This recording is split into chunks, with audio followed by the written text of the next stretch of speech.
40 आमदारांच्या बॉड्या इथे येतील, त्यांना डायरेक्ट सभागृहात पोस्टमॉर्टम मध्ये पाठवू। तो ये बयान आपने सुना मराठी भाषा में। जिस बयान का हम जिक्र कर रहे हैं ये आपत्तिजनक क्यों है? क्योंकि इसमें वो उन बागी विधायकों को बॉडी की तरह, बॉडी शब्द उनके लिए इस्तेमाल कर रहे हैं और कह रहे हैं कि वो बॉडी आएंगी 40 वहां से और उनका पोस्टमार्टम होगा विधानसभा में। और ये बेहद आपत्तिजनक बयान इस महाराष्ट्र के संकट के दौरान उनकी तरफ से आया है। हालांकि शुरू से ही, जब से बगावत पार्टी में सामने खुलकर आई है, उसके बाद से ही लगातार संजय राउत मीडिया के सामने आते रहे हैं। पहले वो ये कहते रहे कि वापस आएंगे सभी जो गए हैं, फिर अब इस तरह के शब्दों का इस्तेमाल का मतलब क्या है? क्या ये हताशा बयां करती है पार्टी की? क्या ये बता रहा है कि फ्रस्ट्रेशन का जो लेवल है वो किस हद तक बढ़ गया है, कि क्या बोला जा रहा है ये भी समझ नहीं आ रहा।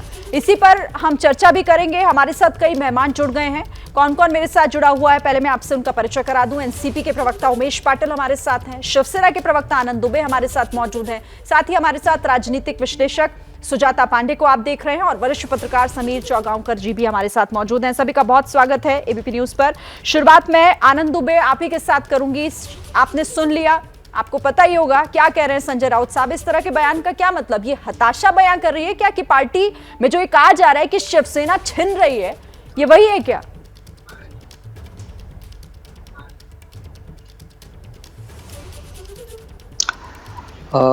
शिरीन जी, देखिए, ऐसा है कि न शिवसेना में कोई हताशा है, न शिवसेना छिन रही है। कल राष्ट्रीय कार्यकारिणी की बैठक में सर्वसम्मति से आदरणीय उद्धव ठाकरे जी को नेता चुन लिया गया। सारे अधिकार उनको दे दिए गए। किसको पार्टी में पद देना है, किसको पार्टी से निकालना है, ये सारे अधिकार उनको पूरी नियम कानून के तहत जो प्रक्रिया होती है कार्यकारिणी की अनुमोदन के साथ वो दे दिए गए। तो ये प्रश्न नहीं उठता कि अब असली शिवसेना किसकी है, नकली शिवसेना किसकी है। पूरे भारत को पता चल चुका है, महाराष्ट्र को पता चल चुका है कि शिवसेना उद्धव ठाकरे जी की थी, उद्धव ठाकरे जी की है और उनकी ही रहेगी। तो फिर क्या? आदरणीय संजय राउत साहब ने जो बयान दिया है, मैंने अभी आपके माध्यम से देखा है। हो सकता है कि शिरीन जी, एक मिनट, हो सकता है कि उनके कहने का तात्पर्य हो कि शरीर लेकर आपको तो महाराष्ट्र आना ही होगा और विधानसभा में आपको फ्लोर टेस्ट के पटल पर उतरना ही होगा। ये कहते हुए कुछ और मुहावरा कह गए होंगे, मुझे नहीं पता, बट ये कहना वो यही चाहते हैं। कल भी उन्होंने यही कहा कि आपको कब तक रहोगे गुवाहाटी, आना तो पड़ेगा चौपाटी। तो उसी परिप्रेक्ष्य में शायद कहा होगा कि आपको आपकी बॉडी, मतलब शरीर लेकर आपको महाराष्ट्र आना होगा। और जो पोस्टमार्टम का जो उन्होंने कहा है कि 40 बॉडी आएगी गुवाहाटी से और उनका पोस्टमार्टम होगा विधानसभा में। आप मुझे बताइए, कोई और अगर ये बोल रहा होता, ये बीजेपी का नेता या फिर कोई और, अगर ये स्थिति थोड़ी उलट होती तो आप इसे कैसे समझते? ये मुहावरा लग रहा है आपको? देखिए, ऐसा है कि भारतीय जनता पार्टी का मैं प्रवक्ता नहीं हूँ। शिरीन जी, मैं उनका प्रवक्ता नहीं हूँ भारतीय जनता पार्टी का। वो क्या कहते, मैं उस पर जब वो कहते तो जवाब देता। लेकिन संजय राउत साहब का कहने का उद्देश्य यही है कि आपको मुंबई अपना शरीर लेके आना होगा, मन से नहीं चलेगा या कागज पर नहीं चलेगा। आपकी बॉडी जो साक्षात आपकी शरीर है उसको मुंबई आना होगा, आपको संवैधानिक प्रक्रिया से गुजरना होगा। यही उनका कहना था। इसको बहुत ज्यादा मैं नहीं समझता कि तूल देने की आवश्यकता है। और संजय राउत साहब एक पढ़े लिखे व्यक्ति हैं, पत्रकार हैं, संपादक हैं, राज्यसभा के 3 बार के सदस्य हैं, इस बार 4थी बार गए हैं। तो मैं नहीं समझता शिरीन। अभी तो सवाल उठता है ना, संजय राउत अगर इस तरह के जो कह रहे थे, कल तक जो आपके खुद के अपने थे वो कह रहे थे सब लौट आएंगे, आज नहीं लौट रहे, तो आप लोग उन्हें बॉडी बना रहे हैं, कह रहे हैं कि आप आइए, आपका पोस्टमार्टम होगा। समीर चौगांवकर जी, किस तरह का बयान, आप कैसे समझ रहे हैं इस बयान? नहीं शिरीन जी, आपको एक ब्रेकिंग न्यूज देना चाहता हूं। शरीन जी, मैं इसके हेलो जी शरीन जी, मैं इसका जवाब देना चाहता हूं। अभी शिवसेना के प्रवक्ता ने बहुत अच्छी बात बोली। उन्होंने कहा कि शिवसेना के सारे अधिकार कल कार्यकारिणी में उद्धव ठाकरे को दिए गए, तो उसके लिए बैठक आयोजित करने की जरूरत नहीं है। उद्धव ठाकरे जन्म से सारे अधिकार लेके आए शिवसेना में निर्णय करने के लिए। बाला साहेब ठाकरे के बाद उद्धव ठाकरे, उद्धव के बाद आदित्य ठाकरे। ये सबको मालूम है कि शिवसेना घर की पार्टी है, जो मातोश्री चाहेगा वही होगा। और मैं कहता हूं कि सत्ता फिसलने के हाथ से जाते देखते हुए संजय राउत की भी जबान फिसलना शुरू हो चुकी है।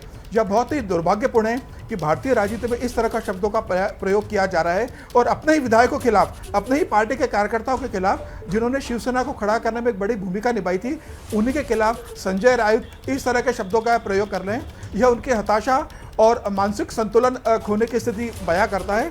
इसका मतलब साफ है, शिवसेना के हाथ से सत्ता चली गई है और इसी कारण संजय राउत इस तरह से बयान दे रहे हैं। मुझे लगता है अब शिवसेना के पास बहुत ज़्यादा ऑप्शन नहीं बचे हैं। जिस दिन भी विधानसभा में फ्लोर टेस्ट होगा, शिवसेना के हाथ से सत्ता जाना तय है। उमेश पाटिल जी, आप तो अभी महाविकास अघाड़ी का हिस्सा हैं, सरकार पर संकट का असर आप पर भी पड़ रहा होगा, लेकिन इस तरह के शब्दों का इस्तेमाल, ये हताशा नहीं तो और क्या बताता है? फिर सत्ता जाने की हताशा है क्या?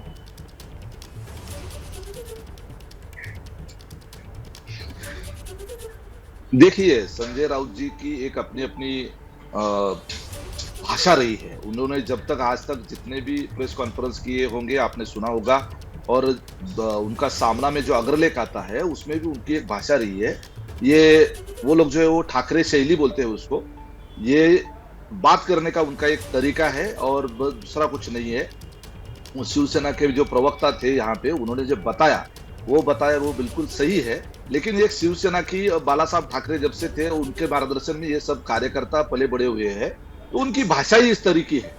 तो ये आज की नहीं है, ये ऐसे आपको लग रहा होगा इस माहौल में कि ये आज मतलब आप बता रहे हो, ऐसी भाषा आनंद जी, आप बता रहे हो कि शिवसेना की भाषा सड़क छाप भाषा है। प्रयोग नित्य स्वरूप से जो है तो बहुत बार करते रहे। नहीं तो आप तो फिर तो आप उनके शब्दों का समर्थन कर रहे हैं उमेश पाटिल। ये जो महाराष्ट्र में होता है ना, अलग अलग क्षेत्र,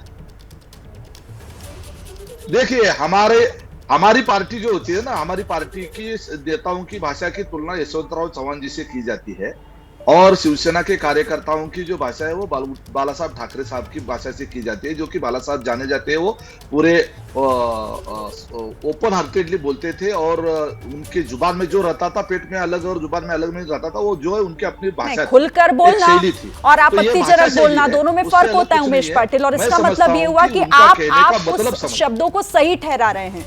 सुजाता पांडे, देखिए, अगर आपके नजरिए से देखिए अलग अलग नजरिया होता है।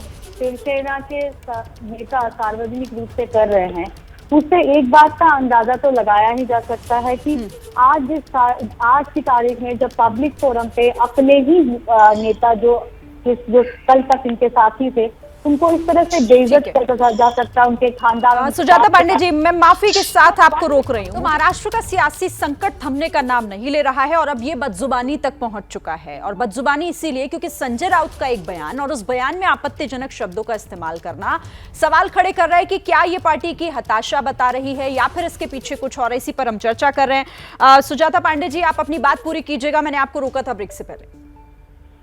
तो मैं ये कह रही थी कि यही सारा शायद कारण रहा होगा कि इनके बागी ये विधायक सारे बागी हो गए, और यही दर्द आपको उनके पत्र में भी झलकता है। और जहाँ तक अगर सरकार के कार्यशैली के बारे में बात करूं तो आप इनसे ये बात स्पष्ट हो जाती है कि एक स्वस्थ सरकार चलाने की कभी मंशा थी ही नहीं। 2.5 सालों में ये एक स्पीकर तक नियुक्त नहीं कर पाए। क्यों? क्योंकि ये पूरा जो विकास अघाड़ी था, ये शायद एक महावसूली अघाड़ी था, जिसमें पुलिस कमिश्नर से लेके इनके गृह मंत्री तक एक्सटॉर्शन और वसूली के केस में लिप्त है, और आज जेल के अंदर भी बंद है। लेकिन पता है सबसे बड़ी बात आज क्या है? आज ये बात बड़ी नहीं है कि इसकी कौन सीएम रहेगा, किसकी सरकार आएगी, किसकी सरकार जाएगी, कितने नेता उद्धव के पास है और कितने नेता बागी विधायक। आज बात ये है कि क्या जब से ये सरकार बनी है, क्या ये जनता के मतादेश के अनुसार थी या उसके विरुद्ध थी? आज बात ये है कि आज जो शिव सैनिक उद्धव ठाकरे के एक आह्वान पे अपना खून तक निकालने को तैयार होते थे, आज वो बागी क्यों हो गए हैं? क्या ये वही शिवसेना है जो बाला साहब ठाकरे ने खड़ी की थी? क्या ये वही सिद्धांत है जो बाला साहब के थे? नहीं है। और आज इसी बात को महाराष्ट्र की जनता भी देख रही है, क्योंकि महाराष्ट्र की जनता, मैं तो टैक्स पेयर हूँ महाराष्ट्र की, तो महाराष्ट्र की जनता ने एडमिनिस्ट्रेटिव फेलियर देखा, महाराष्ट्र की जनता पॉलिटिकल क्राइसिस देख रही है, और महाराष्ट्र की जनता भयभीत है कि लॉ एंड ऑर्डर का सिचुएशन भी आएगा देखने के लिए, जहाँ पे शायद ये नेता तो अपने गुटों में बच जाएंगे और अपनी सत्ता की मलाई खाने के लिए एन चेन प्रगारण करेंगे, लेकिन जनता का क्या होगा? उसके साथ कैसे न्याय होगा और ठीक है। कब न्याय होगा?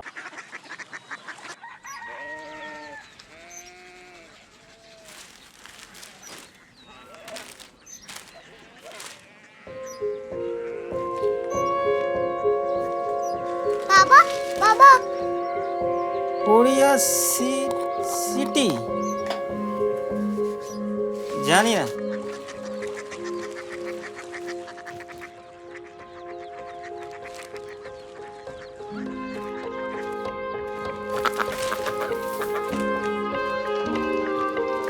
कोरिया सिटी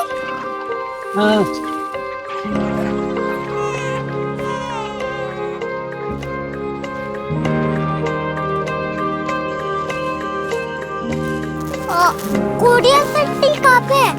शहर अंग्रेजी लगे हैं।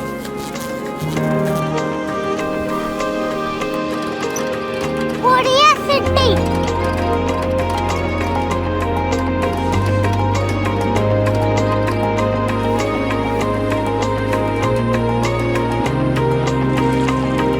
वो बहुत दूर है।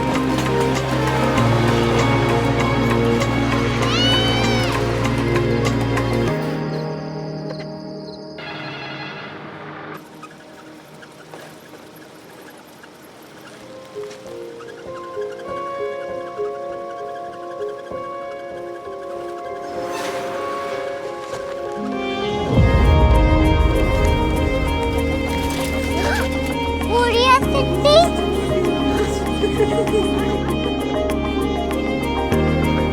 दुनिया को बोलना है, कुछ लोग बड़े होते हैं। कोरिया सिटी कहाँ है? प्रोफेसर साहब को पता होगा। हो ये छोटा वाला ग्लोब लगता है और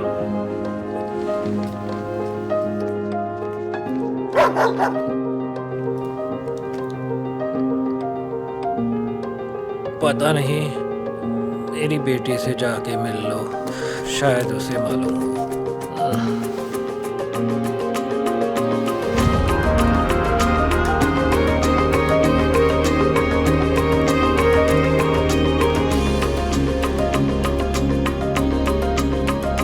हाय, बाबा ने भेजा है। Come here. Korea city Korea city नहीं, क्यूरियोसिटी। वो क्या? That's what brought you here, जो तुम्हें यहाँ तक ले आया। क्यूरियोसिटी